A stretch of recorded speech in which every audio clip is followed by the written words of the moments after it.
네 번째로 타입 공격을 설명드리겠습니다. 타입 공격이라고 하니까 무슨 프로그래밍에서 나온 예의 같은데요. 여기서도 메시지 요소를 다른 것으로 해석하도록 해서 공격하는 것을 말합니다.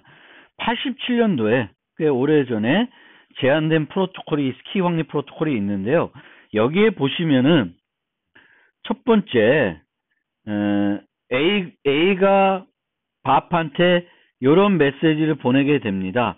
근데 여기서 N은 10별자 번호예요. 프로토콜 수행 10별자.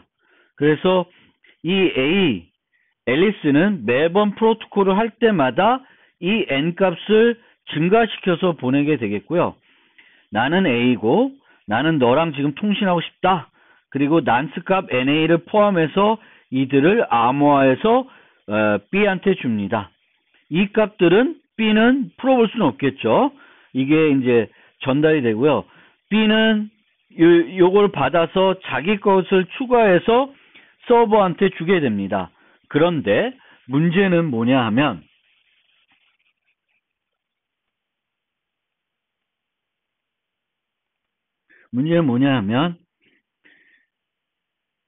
앨리스는 이런 형태로 메시지를 만들어서 서버한테 전달했고 서버는 그 요청을 받아서 이런 메시지를 만들어서 되돌려 줍니다. 그래서 요 메시지도 KAS로 암호화되어 있고 요 메시지도 KAS로 암호화되어 있습니다. 그런데 이 메시지는 실질적으로 암호화할 필요는 없는 비밀성이 요구되는 정보는 아닙니다. 하지만 이 NA에 N과 A와 B를 바인딩 시키는 목적으로는 이 암호화가 필요합니다. 즉, 이 암호화를 하지 않으면 나중에 이 메시지가 올 때 여기에 B가 빠져 있는데 B가 빠지면 안 되게 되겠습니다. 그래서 여기서 이렇게 암호화했기 때문에 비밀성이 요구되는 정보는 아니지만 바인딩이 필요했기 때문에 여기서 B를 생략할 수 있게 되었다라는 거예요. 그런데 문제는 뭐냐 하면 NA, NAP 요 값들 중에 뒤에 있는 NAB는 비밀 정보가 아니라 여기에 다 들어 있습니다. 그런데 만약에 N이 64비트고 A 10별자가 32비트, B도 32비트. 그리고 여기서 쓰는 KAB가 128비트가 되면 요 암호문과 요 암호문의 크기가 같아집니다. 같아지게 되면 이 공격자가 어떻게 하면은 이 메시지가 올 때 차단시켜버리고 요 메시지를 그냥 회신해서 주게 되면 A는 NAB를 KAB로 착각해서 사용하게 되겠고 C는 NAB 값은 공개되어 있는 값이기 때문에 알 수 있습니다. 그래서 그걸 이용해서 이 교환되는 이 KAB로 암호화된 메시지를 C가 다 볼 수 있게 되는 문제점이 생깁니다. 그래서 우리가 똑같은 키로 암호화되어 있을 때 이 키의 어떤 길이 같은 것도 주의 있게 살펴볼 필요가 있고 메시지 형태가 우리가 보통 이렇게 대칭적으로 유사하게 만들려는 경향이 있는데 오히려 유사하게 않게 거꾸로 뭐 예를 들면 이제 여기는 NA로 시작했으니까 요거는 KAB NA 형태로 바꿔버리면 오히려 이와 같은 공격이 가능해지지 않습니다. 메시지의 형태가 내부 구성 형태들이 비슷하기 때문에 발생할 수 있는 문제입니다. 그 다음에 중간자 공격, Man in the Middle Attack 매우 유명한 공격이고요. 지금도 이 DPL만 키 동의 프로토콜을 많이 사용하기 때문에 기본적으로 DPL 프로토콜을 사용하게 되면 이 중간자 공격에 대해서 강건하게끔 조치를 취해가지고 사용을 해야 됩니다. 중간자 공격은 뭐냐? 원래 DPL만은 앨리스가 GA를 주고 밥이 GB를 주면 앨리스도 G의 A, B승을 계산해서 쓰고 밥도 G의 A, B승을 계산해서 쓰는 겁니다. 근데 중간자가 그것을 가로막고 GA가 할 때 밥한테 GC를 주고 밥이 GB를 보내면 이것도 막고 GC를 앨리스한테 주게 됩니다. 그러면 앨리스가 계산하는 값은 G의 AC 값이고 밥이 계산하는 값은 G의 BC가 됩니다. 그런데 이 공격자는 C를 알고 있고 GB와 GA를 가지고 있기 때문에 이 GAC 값과 G의 BC 값을 다 계산해낼 수 있습니다. 계산해내면 어떻게 되냐면 앨리스가 2kg 메시지 암호에서 보내면 얘가 이걸 차단하고 이걸 받아서 복구할 수 있습니다. 그래서 다 본 다음에 다시 요 K 키로 메시지 M을 암호해서 밥한테 주는 겁니다. 이렇게 되면 앨리스와 밥은 중간에 이런 공격자가 있다는 것을 모르는 상태에서 비밀스럽게 메시지를 교환하게 되는 거죠. 그런데 그 교환되는 모든 메시지는 요 공격자가 볼 수 있게 됩니다. 이게 Man in the Middle Attack입니다. Man in the Middle Attack은 양 사용자들 사이에 어떤 공격자가 위치해 있는데 양쪽 사용자들은 중간에 공격자가 있다는 것을 모르는 경우에 이와 같은 공격들을 Man in the Middle Attack이라고 합니다. 그러면 이런 Man in the Middle Attack은 어떻게 방어할 수가 있냐? 근본적인 문제점은 이 GC를 받을 때 이걸 받을 때 앨리스는 밥이 준 건지 알 수가 없고 밥도 앨리스가 준 건지 알 수 없기 때문에 그렇습니다. 그러면 그것을 할 수 있도록 바꾸면 됩니다. 첫 번째 방법은. 그래서 이렇게 서명을 해서 앨리스가 GA를 주면서 GA 자체는 비밀을 요구한 정보가 아니기 때문에 서명을 해서 줍니다. 근데 서명해 주는데 여기에 B를 넣어서 어떻게 하고 있어요? 강한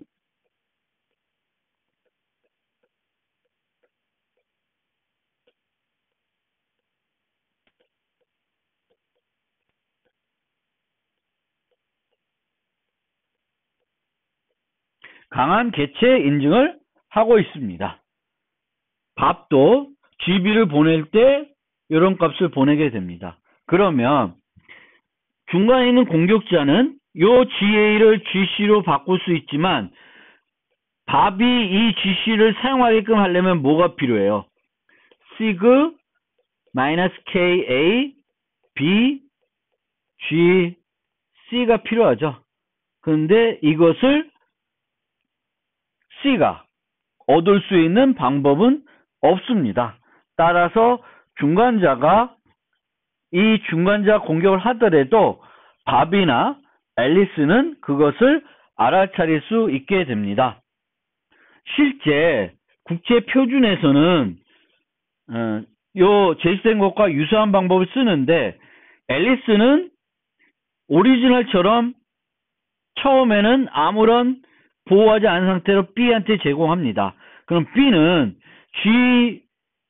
GB를 줄 때 GX와 GY와 A 이름을 넣어서 강한 개체 인증까지 제공해서 서명을 해서 돌려주게 됩니다.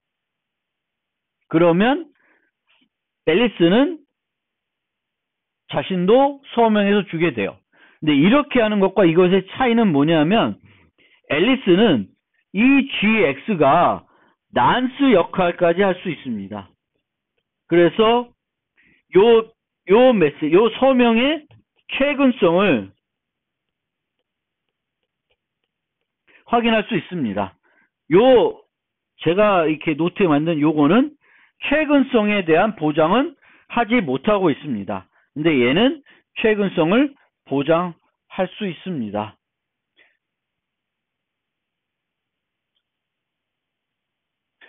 중간자 공격을 방어하는 방법이 이렇게 교환되는 DPL만에서 교환되는 값을 서명하는 것 말고 또 다른 방법이 있습니다. 그 방법이 마츠모토 등이 제안한 방법인데요. 이 방법에서는 교환되는 메시지 자체는 오리지널하고 차이가 없습니다. 물론 여기에 cert A라고 하는 인증서가 따라가는데 이 인증서들은 매번 앨리스와 밥이 교환할 때 교환해야 되는 것은 아닐 수 있습니다. 따라서 그냥 GX, GY만 교환된다라고 보셔도 돼요. 근데 차이점은 뭐냐면 이 마츠모토 등의 프로토콜에서는 앨리스와 밥이 GX, GY 말고 장기간으로 사용되는 요 값들이 있다는 거예요. 그래서 여기서 A가 개인 키가 되겠고요. A가 개인 키, YA가 공개 키가 됩니다. YB는 밥의 공개 키, B는 밥의 개인 키가 됩니다. 그래서 이 장기간 키를 요 세션 키를 계산할 때 SAB를 계산할 때 요 교환됐던 GX와 GY만 이용하지 않고 요 A 값과 상대방의 공개 키를 같이 쓰게 됩니다. 그래서 결과적으로 G의 AY승 더하기 BX승 형태로 되게 되겠고 밥도 똑같은 값을 계산하게 돼요.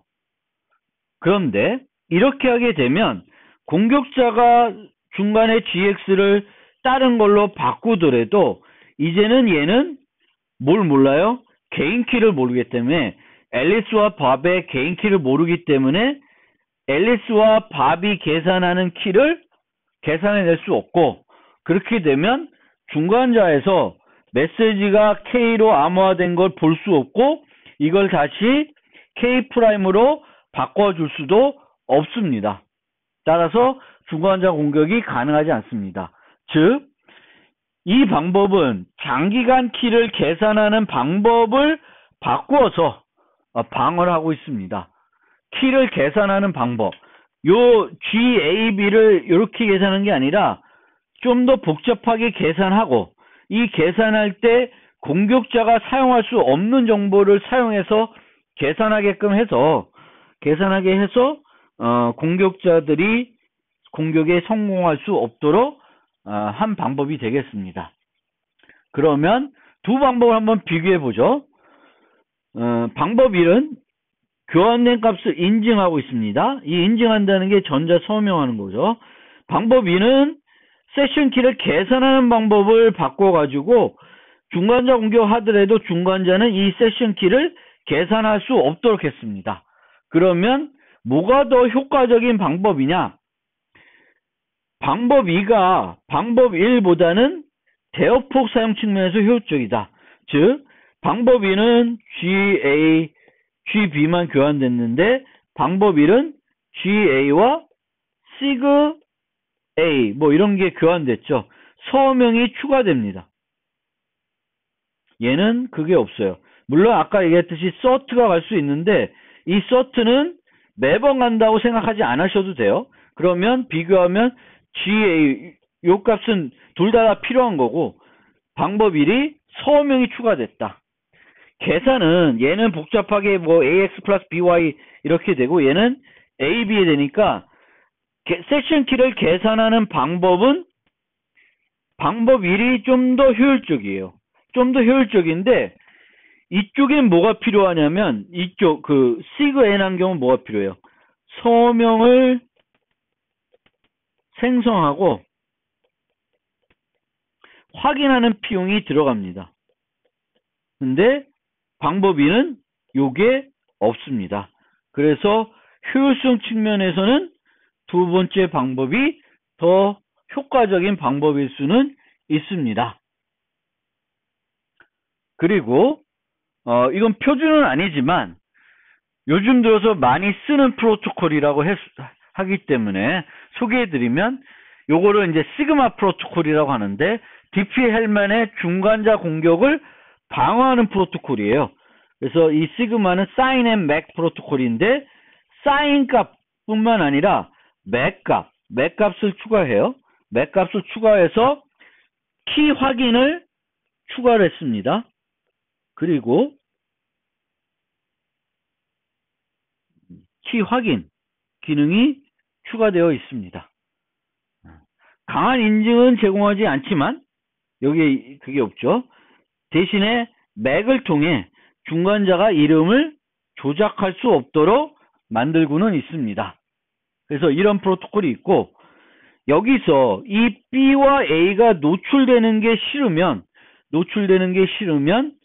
암호화를 이렇게 할 수도 있습니다. 이 전체를 암호화할 수도 있습니다. 그래서 이렇게 암호하게 되면 A와 B를 보호할 수 있는데 수동 공격에 대해서만 보호할 수 있고 능동 공격에 대해서는 보호할 수가 없습니다. 즉 내가 A가 아니라 내가 C인데 요 메시지를 주면 B는 이 메시지를 주게 되겠고 얘가 누군지는 요걸 통해서 공격자는 늘 알 수 있게 됩니다.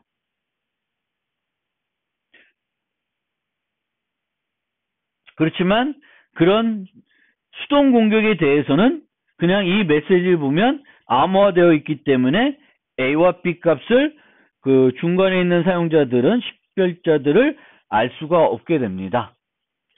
그리고 나중에 소개될 건데 최신 TLS 버전에서는 이와 유사한 형태의 이런 형태의 TLS에서는 또 유사한 형태로 사용되고 있습니다.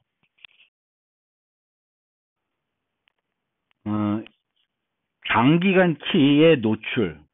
그러니까 우리가 암호 프로토콜을 이제 설계를 할 때 그 프로토콜에서 다양한 키들을 사용할 것이고요. 이들 키들은 노출될 수가 있습니다.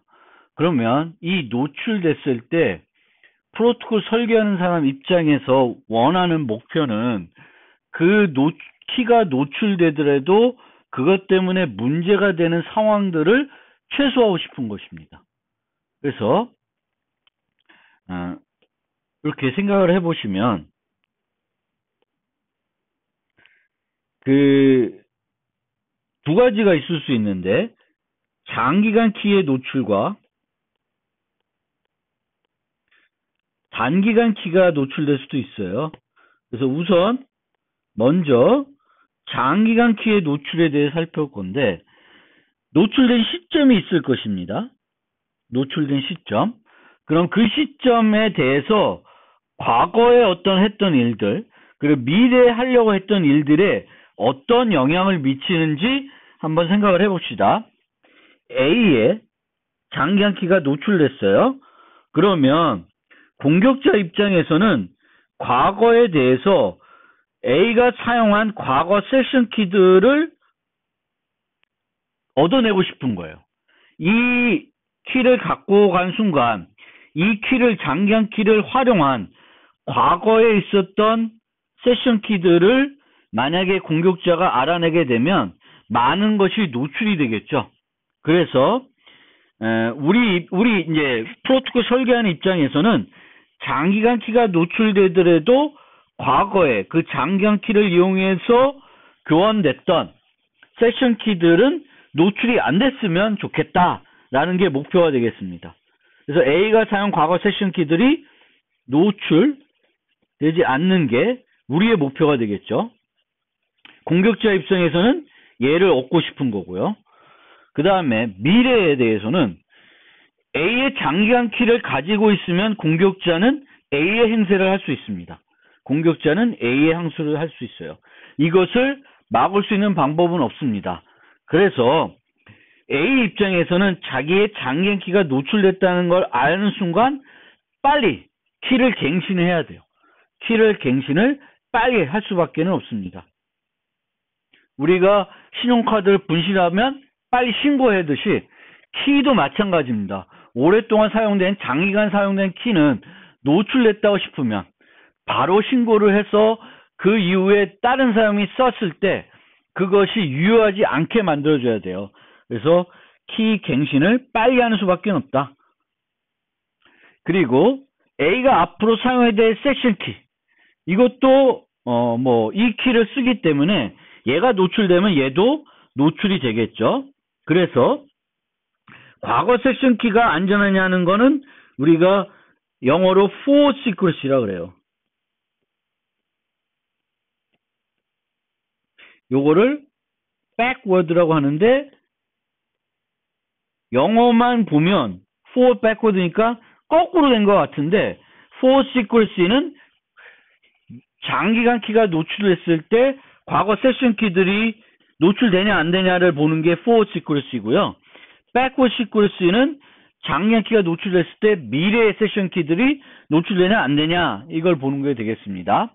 그리고 이 미래에 대해서는 한 가지 좀 특이한 공격이 있는데 뭔 공격이냐면 키 노출 위장 공격이라는 게 있습니다. 이거는 A의 장기간 키가 노출됐을 때 공격자는 A의 행사를 할 수 있습니다. 이건 뭐 어쩔 수 없는 거고요.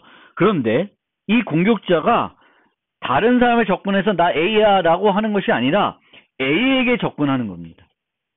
A에게 접근해서 나 네 키를 갖고 있으니까 나는 A에 접근해서 나는 C인데 B인 척 하는 거다든지 D인 척 한다든지 그런 공격을 하는 것이 키 노출 위장 공격이 되겠습니다.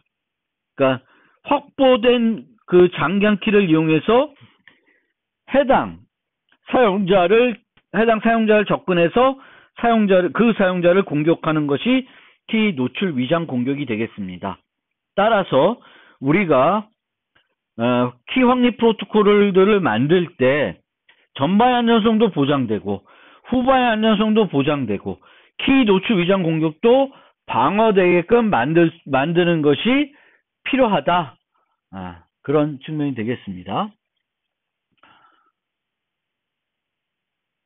그래서 일반적으로 우리가 그 키 동의 프로토콜 말고 키 전송 프로토콜들은 어떻게 왔었냐면 이런 식으로 NA, B, K, A, B,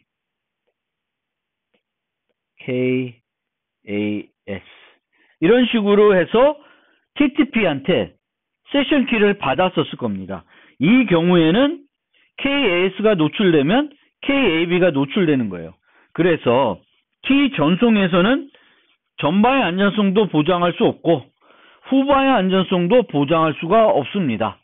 그런데 키 동의 프로토콜, DP-헬만 방식의 키 동의 프로토콜을 사용하게 되면 장기간 세션 키, 얘네들은 장기간 세션 키가 아니죠. 일회적으로 사용되는 값들이에요. 그래서 AB가 노출이 안 되면 공격자가 이런 KA나 KB 같은 장기간 어떤 서명 키를 공격자가 가지고 있다 하더라도 GAB를 계산할 수가 없습니다. 따라서 키 동의 프로토콜의 경우에는 전방의 안전성도 만족이 되고 후방의 안정성도 만족이 됩니다. 그리고 이 전방의 안전성이 있을 때 perfect forward secret이라는 개념이 있습니다. 완전한 또는 완벽한 전방의 안전성이라는 개념이 있는데 이 완벽한 전방의 안전성이라는 것은 A도 B도 참여자의 모든 키들을 다 가져도 세션 키들이 노출 안 된다는 거고요. 요 프로토콜 자체로는 노출이 되지 않습니다. 그럼 MTI는 어떻게 될까요? MTI에서는 이제 요 값들은 노출이 안 되는데 G의 그 MTA 어디 있어요? 요 값들은 노출이 되는 거죠. 요 값은 노출이 안 되고 그러면 A를 할 수 있고 X는 못하는 거죠. 그렇죠? 그래서 이런 식으로 MTI에서도 장기간 키가 노출이 되더라도 전방의 안전성은 여전히 보장이 됩니다. 여기 그 다음에 키 노출 위장 공격인데 1988년 오래전에 애그뉴 등이 제안한 프로토콜이 있었는데 이 프로토콜도 이 키 노출 위장 공격에 취약한 프로토콜이에요. 얘는 어떻게 하냐면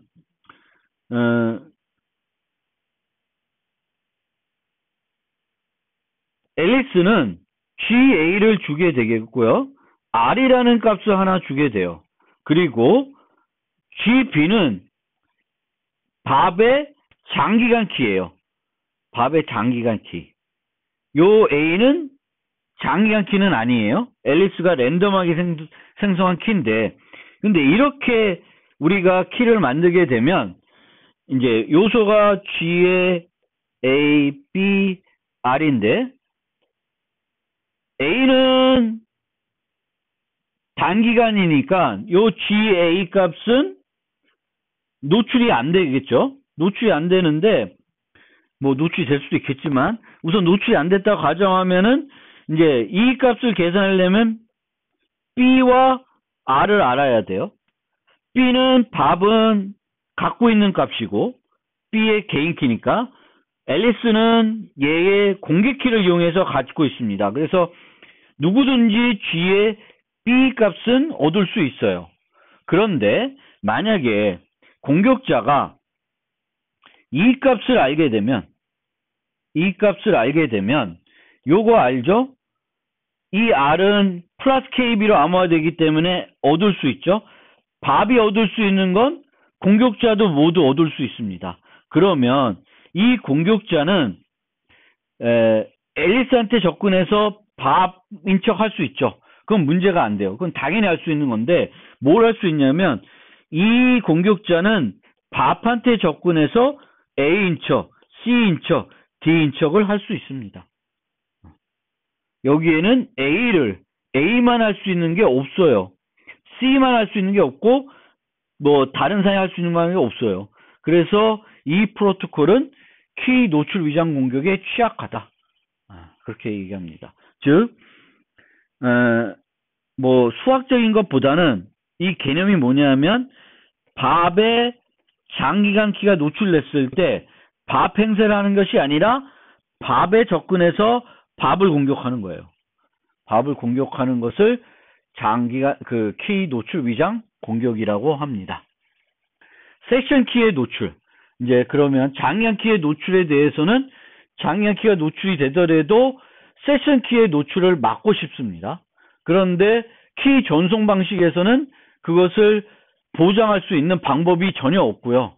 근데 키 동의 프로토콜을 쓰면 전방의 안전성, 완벽한 전방의 안전성, 후방의 안전성까지도 보장할 수 있습니다. 그리고 키 노출 위장 공격들도 프로토콜만 제대로 만들면 보장할 수가 있어요. 그러니까 그런 면에서도 비용이 좀 비싸더라도 대칭 키만을 이용하는 어떤 키 확립 프로토콜보다 공개 키 기술을 이용하는 DPL만 기반의 키 동의 프로토콜이 더 안전한 방법이 되겠습니다. 그 다음에 세션 키의 노출. 세션 키도 노출이 될 수가 있습니다. 이때 기지키 공격이라는 것이 있는데 노출된 과거의 세션 키를 이용해서 공격하는 방법입니다. 이거는 우리가 그 5단계로 그 키 확립 프로토콜 만들었을 때 세 번째부터 봤던 공격이죠. 그래서 이 공격은 그 재전송 공격 때문에 옛날에 썼던 키를 또 쓰게 해서 옛날에 내가 알고 있는 키가 있는데 그 키를 다시 쓰게끔 하는 공격이 되겠죠. 노출된 과거 세션 키를 새 세션 키로 사용하도록 하는 것이에요. 근데 이거는 이제 그 재전송 공격을 방어해서 방어해가지고 기지키 공격할 수 없도록 해야 되겠고요. 노출된 과거 세션 키를 이용해서 다른 세션 키를 계산할 수 없어야 됩니다. 그래서 세션 키들은 항상 독립적으로 생성이 돼야 돼요. 그런데 최근에 와서 보면 K가 현재 세션 키일 때 다음 세션 키를 HK로 계산하는 경우가 있습니다.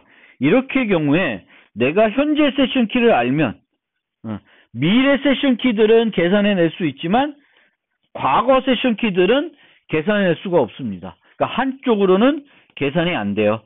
그래서 이렇게 미래는 계산되지만 이렇게 해가지고 좀 더 뭐 과거 세션들은 구할 수 없지만 미래는 구할 수 있도록 해서 조금은 문제가 있지만 그래도 그 세션 키들을 매번 바꿈으로써 조금 더 안전성을 높이고자 하는 방법들도 요즘은 쓰이고 있습니다. 그런 측면에서 이제 이 완전 전방에서 PFS가 요즘 와서는 그 다른 의미로도 또 쓰입니다. 그러니까 세션 키가 노출되더라도 해당 세션 키보다 과거에 확립한 세션 키가 노출되지 않아야 됩니다. 즉 앞에 보면 HK 형태로 쓰면 이 경우에는 완전한 전방의 안전성이 보장이 됩니다. 하지만 미래 안전성은 보장이 안 돼요. 그래서 이것도 이제 용어가 헷갈리니까 backward라는 얘기를 안 쓰고 future secrecy라는 용어를 쓰고 있습니다. 자, 마지막 공격이 되겠습니다. 이 공격은 프로토콜 상호작용이라는 공격이 되겠습니다. 그래서 이 공격은 뭐냐면 장기간 키가 여러 프로토콜에 사용될 경우에는 한쪽 프로토콜만 이용해서 사용될 경우 한쪽 프로토콜을 이용해서 다른 쪽 프로토콜을 공격할 수 있게 됩니다. 왜냐하면 둘 다 같은 키를 쓰기 때문에 이쪽에 사용했던 암호문과 다른 쪽에 사용했던 암호문을 우리가 똑같은 키로 암호화되어 있기 때문에 활용할 수가 있는 거죠. 그래서 이 프로토콜 상호작용이 공격이 주는 교훈은 뭐냐면 장기간 키는 한 가지 응용, 그러니까 각 응용마다 다른 키를 쓰는 것이 중요하다라는 거예요. 그런데 만약 프로토콜마다 다른 키를 쓰게 되면 어떤 문제가 있죠? 키 관리 측면에서 어려움이 있습니다. 내가 10개의 서비스를 써야 돼요. 10개 서비스. 10개. 그러면 원래 10개의 서로 다른 장기간 키를 써야 됩니다. 그런데 내가 10개의 서로 다른 장기간 키를 쓰려고 그러면은 내가 관리해야 되는 키가 많아지죠. 불편합니다. 불편해요. 그래서 우리가 하나의 장기간 키를 여러 응용에서 공유해서 사용되는 경우가 있는데 이 경우에는 프로토콜 하나를 독립적으로 떼어놓고 그 프로토콜만 분석하면 안 된다는 거예요. 왜냐하면 이 프로토콜에 쓰는 메시지랑 이 프로토콜에 쓰는 메시지, 여기에 쓰인 메시지를 여기다 가져다 공격할 수도 있고 여기다 쓴 것을 여기다 가져다 공격할 수도 있다는 거예요. 그래서 캐슬리라는 사람이 뭘 보여줬냐면 이런 프로토콜이 있었습니다. 비교적 안전한 프로토콜이에요. 이 자체적으로 놓고 보면 뭐 여러 가지 흠을 얘기할 수는 있는데 아주 결정적인 공격 방법은 없는 그런 프로토콜입니다. 그런데 이런 프로토콜을 그대로 둔 상태에서 캐슬리가 또 다른 프로토콜을 하나 만듭니다. 만들어서 이 앞에 봤던 이 프로토콜에 쓰였던 키와 똑같은 키를 이 프로토콜에서도 사용하게 만드는 거예요. 그 다음에 그 타입 공격 같은 다양한 방법들을 이용해서 여기에 있는 메시지를 저기다 갖다 쓸 수 있게 일부러 프로토콜을 그렇게 만드는 거예요. 그렇게 만든 프로토콜을 선택 프로토콜이라고 합니다. 선택 프로토콜. 그래서 이 프로토콜을 사용하게 되면 공격자는 쉽게 프로토콜을 공격할 수 있습니다. 첫 번째 프로토콜과 두 번째 프로토콜을 병행으로 수행하게끔 해서 한쪽에 쓰였던 값을 다른 쪽에 쓰게끔 해서 공격을 하는 것입니다. 그래서 프로토콜 상호작용 공격은 같은 키를 여러 프로토콜에 사용하면 안 된다. 키 관리 때문에 불가피하게 여러 프로토콜에서 사용할 경우에는 각 프로토콜을 독립적으로 분석하면 안 되고 종합적으로 분석을 해야 한다.